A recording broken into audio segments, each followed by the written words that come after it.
മോഹൻലാൽ നായകനായി ഏവരും ആകാംക്ഷയോടെ കാത്തിരിക്കുന്ന ദൃശ്യം 3 റിലീസ് തീയതി പ്രഖ്യാപിച്ചു.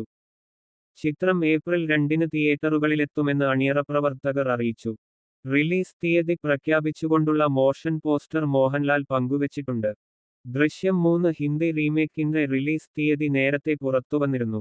ജീത്തു ജോസഫ് തിരക്കഥയെഴുതി സംവിധാനം ചെയ്യുന്ന ദൃശ്യത്തിന്റെ ഷൂട്ടിംഗ് ഡിസംബർ ആദ്യം അവസാനിച്ചിരുന്നു. മോഹൻലാലിനൊപ്പം മീന, എസ്തർ അനിൽ, അൻസിബ ഹസൻ എന്നിവർ ചിത്രത്തിൽ പ്രധാന വേഷങ്ങളിലെത്തും. ചിത്രത്തിന്റെ ആദ്യ 2 ഭാഗങ്ങൾ വലിയ വിജയമായിരുന്നു. ദൃശ്യം 3-യുടെ ലോകമെമ്പാടുമുള്ള തിയേറ്റർ, ഡിജിറ്റൽ അവകാശങ്ങൾ പനോരമ സ്റ്റുഡിയോസും പെൻ സ്റ്റുഡിയോസും സംയുക്തമായി സ്വന്തമാക്കിയിരുന്നു. ആശീർവാദ് സിനിമാസിന്റെ ബാനറിൽ ആന്റണി പെരുമ്പാവൂരാണ് ചിത്രം നിർമ്മിച്ചിരിക്കുന്നത്.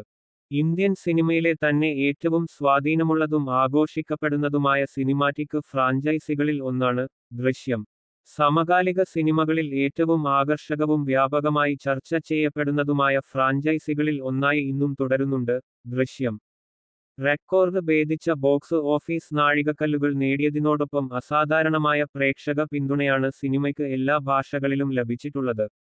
നിരവധി പ്രശംസകൾ നേടിയിരുന്നവയുമാണ് ദൃശ്യം റീമേക്കുകൾ. 2013 ഡിസംബർ 19-ന് പുറത്തിറങ്ങിയ ദൃശ്യം മലയാളത്തിലെ ആദ്യ 50 കോടി ചിത്രമായിരുന്നു. തമിഴ്, തെലുങ്ക്, ഹിന്ദി, കന്നഡ തുടങ്ങിയ ഭാഷകളിലേക്ക് ചിത്രം റീമേക്ക് ചെയ്യപ്പെട്ടിരുന്നു.